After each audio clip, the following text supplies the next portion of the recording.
Great to have you on 18 hours. Just looking at your quarterly performance, your order book, that stands at a solid 9,445 crore rupees, but Q1 revenue grew only 8.6%. Tell me, what is the quarterly revenue trajectory to achieve your top line guidance?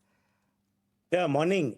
So, you see, what is clear about Q1 is that the high all-time high order book which we achieved last year, and these projects have started now getting executed at the ground level, and they've started generating revenue. So while YOY, you see, as you said, about 9% growth.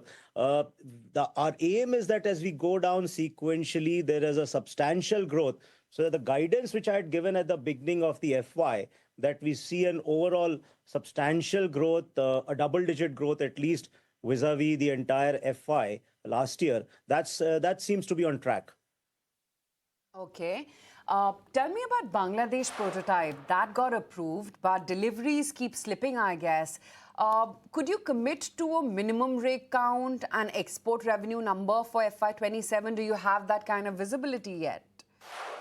Yes, you're correct, because the first rake of 20 coaches, right? Because the order is 200 coaches for Bangladesh, and the first rake of 20 coaches, which has about 4 different types of coaches. And since this was the first rake after the prototype approval, the mass production started, and now it's completely ready in about a week, 10 days time maximum. By next week, it should roll out. So with this first rake going out, the subsequent rakes of 20 coaches each will be a much faster production cycle.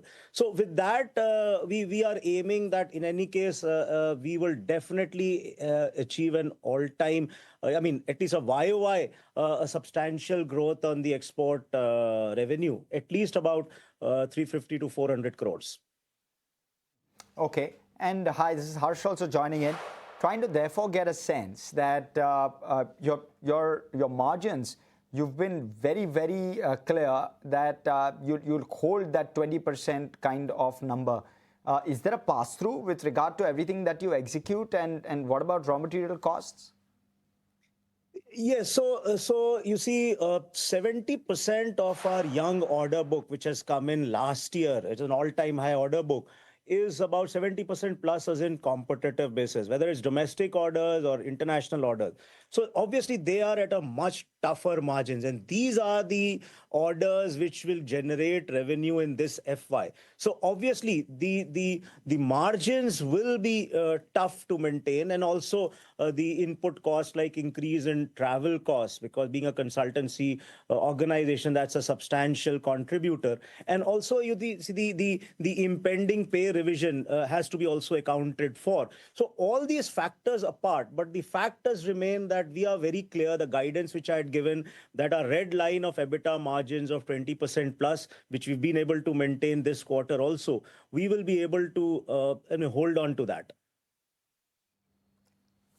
Okay. And with regard to just growth, do you sense that growth will pick up substantially as we go along? Will it be Q1 is generally softer for you? Is that the reason why we're seeing that softish kind of a growth number?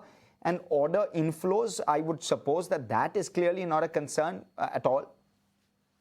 Yeah, so as far as our order inflow is concerned, again, the milestone which we achieved about 7-8 quarters back of one order a day company, that we are able to sustain on a steady basis. Even this quarter, it was 128 orders, an average strike rate of 1.4 orders a day. So despite the fact that it is 70% plus on competitive basis, we will continue, despite higher execution, have a steady order book growth, which has been growing steadily quarter on quarter. And definitely, because as I said, being a young order book, these execution will sequentially grow. We are definitely targeting and very focused on to a steady growth sequentially as these projects get executed. So that, as I said, on an FY basis, we see a double-digit growth on revenue YOY. To hear that, Rahul, and thanks for your time today. Good speaking with you.